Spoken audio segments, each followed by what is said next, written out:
Assalamualaikum warahmatullahi wabarakatuh. Eh, Perkenalkan, nama saya Raffi Ahsan Muhammad dengan NIM 20230710010068. Di sini saya akan mempresentasikan hasil dari mata kuliah Metodologi Penelitian Kuantitatif dengan judul Pengaruh Gaya Komunikasi Dosen Terhadap Motivasi Belajar Mahasiswa.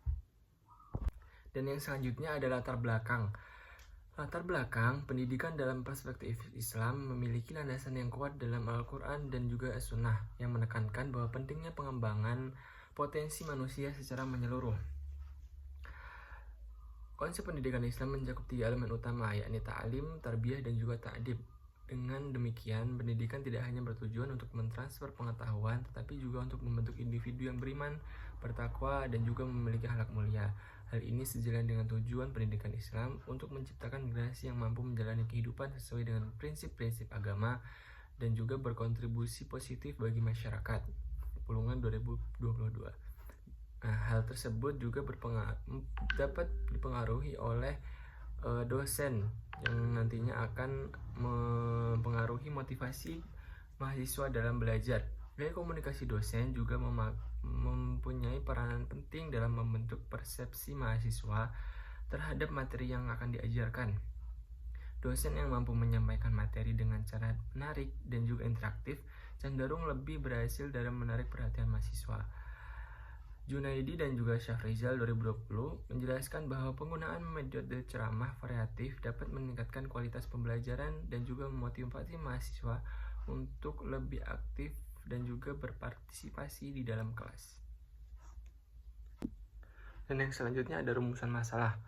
Di sini ada 3 rumusan masalah. Yang pertama, ada apa pengaruh gaya komunikasi dosen terhadap motivasi belajar mahasiswa dalam konteks pendidikan Islam. Dan yang kedua, ada peran penting umpan balik konstruktif dari dosen dalam meningkatkan motivasi belajar mahasiswa.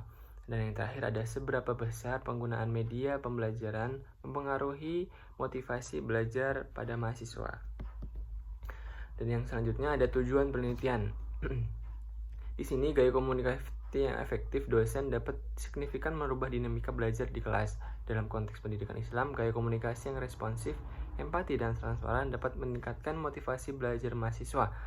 Nah, di sini yang pertama tujuannya untuk mengetahui pengaruh dalam konteks Islam terhadap cara mengajar dosen pada motivasi belajar mahasiswa. Dan yang kedua ada untuk mengetahui seberapa besar peran dosen dalam menyesuaikan cara mengajar terhadap mahasiswa. Dan yang terakhir ada untuk mengetahui seberapa besar pengaruh alat bantu media dalam menunjang motivasi belajar mahasiswa. Dan yang selanjutnya adalah manfaat penelitian. Yang pertama ada manfaat praktis dan juga yang kedua ada manfaat teoritis. Yang pertama, manfaat praktis, penelitian ini dapat memiliki implikasi langsung bagi dosen dan juga institusi penelitian. Dengan memahami pengaruh gaya komunikasi terhadap motivasi belajar mahasiswa, dosen dapat mengadaptasi metode pengajaran mereka untuk menciptakan suasana baru yang lebih efektif dan juga menyenangkan. Umpan balik konstruktif dari dosen serta penggunaan media pembelajaran yang tepat juga dapat mengaruhi keterlibatan mahasiswa dalam proses belajar. Dan yang kedua ada manfaat teoritis. Penelitian ini memberikan kontribusi teoritis yang cukup signifikan dalam pemahaman hubungan antara gaya komunikasi dosen dan juga terhadap motivasi belajar mahasiswa. Dengan mengkaji dan memperdalam bagian teori komunikasi dan juga motivasi, penelitian ini dapat memperkaya literatur akademis di bidang pendidikan, khususnya dalam konteks pendidikan dalam Islam. Hasil penelitian ini diharapkan dapat menjadi acuan bagi pengembangan teori-teori komunikasi interpersonal dan juga instruksional, serta memberikan wawasan baru tentang bagaimana gaya komunikasi yang berbeda dapat mempengaruhi motivasi belajar mahasiswa secara positif. Dan selanjutnya ada kerangka berpikir. Kerangka berpikir ini cukup sederhana, yakni di atas ada pengaruh gaya komunikasi dosen terhadap motivasi belajar mahasiswa. Dan di bawahnya terdapat variabel X dan juga variabel Y. Yang pertama ada gaya komunikasi dosen itu sendiri sebagai variabel X mempunyai faktor-faktor, yakni yang pertama ada metode pengajaran yang nantinya akan mempengaruhi komunikasi dosen dan juga kejelasan penyampaian yang dilakukan oleh dosen. Yang kedua ada motivasi belajar mahasiswa sebagai variabel Y yang memiliki turunan atau faktor, yakni dukungan sosial yang nantinya akan mempengaruhi terhadap mahasiswa tersebut. Dan yang selanjutnya ada metode penelitian. Metode pengumpulan data yang pertama di sini ada dengan cara kuesioner. Kuesioner akan disebarkan secara online menggunakan platform sesuai dengan platform survei seperti Google Form atau platform lainnya yang hal tersebut dapat mudah diakses oleh mahasiswa. Dan yang kedua ada pengumpulan data sekunder. Selain data primer yang diperoleh oleh kuesioner, peneliti juga melibatkan pengumpulan data sekunder. Data sekunder dapat mencakup studi sebelumnya, laporan riset, dan juga statistik terkait motivasi belajar mahasiswa. Dan selanjutnya ada prosedur pengumpulan data. Teknik pengambilan sampel yang digunakan adalah purposive sampling, di mana random sampling, di mana peneliti memiliki responden yang memenuhi kriteria, yaitu persiapan kuesioner akan dirancang dan diuji coba. Yang kedua ada penyebaran kuesioner yang disebarkan secara online selama periode tertentu, misalkan 2-4 minggu untuk mengumpulkan data dari responden. Dan yang terakhir ada pengumpulan data sekunder. Peneliti akan mencari dan mengumpulkan data sekunder dari sumber yang terpercaya untuk melengkapi analisis atau untuk melengkapi data-data yang ada. Yang selanjutnya ada populasi dan sampel. Populasi mahasiswa dari program studi tertentu di sebuah universitas atau institusi pendidikan. Yang kedua ada sampel. Pengambilan sampel dilakukan secara random sampling untuk memastikan bahwa setiap mahasiswa memiliki kesempatan yang sama untuk terlibat di dalam penelitian, gitu, sesuai dengan cara sampel yang sebelumnya tadi. Dan juga yang selanjutnya ada lokasi penelitian.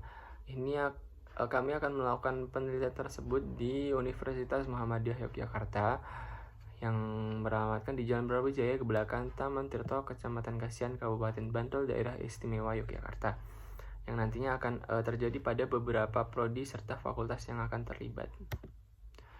Yang selanjutnya ada instrumen penelitian.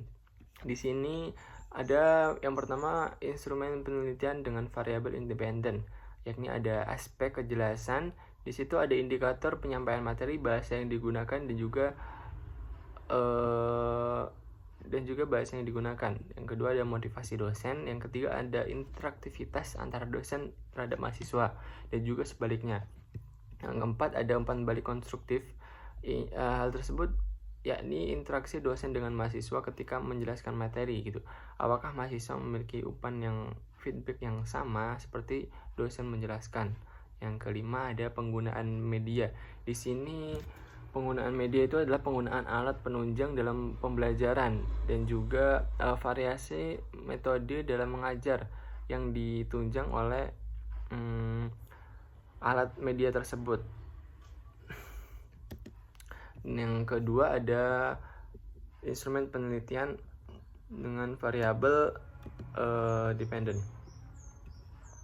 Yang pertama ada tujuan belajar. Di situ ada indikator relevansi belajar, tujuan mengikuti sebuah pembelajaran. Yang kedua ada rasa percaya diri, keyakinan dalam kemampuan belajar, dan juga keyakinan dalam kepercayaan diri kita dalam mengikuti pembelajaran oleh dosen tersebut. Yang ketiga keterlibatan aktif, partisipasi mahasiswa dalam proses pembelajaran. Yang keempat ada dukungan sosial, baik pengaruh dari tekanan dari dosen, dari teman, dan juga pengaruh sosial dari kerabat dan juga keluarga. Yang kelima ada minat dan juga ketertarikan. Ketertarikan pada materi yang dibawakan dosen dan juga minat dalam mata kuliah pada sebuah kelas tersebut. Dan selanjutnya mungkin itu yang dapat saya presentasikan pada kesempatan kali ini. Semoga penjelasan yang saya lakukan bisa dipahami dengan baik dan juga bermanfaat. Mungkin itu dari saya, cukup sekian. Saya pamit undur diri. Wassalamualaikum warahmatullahi wabarakatuh.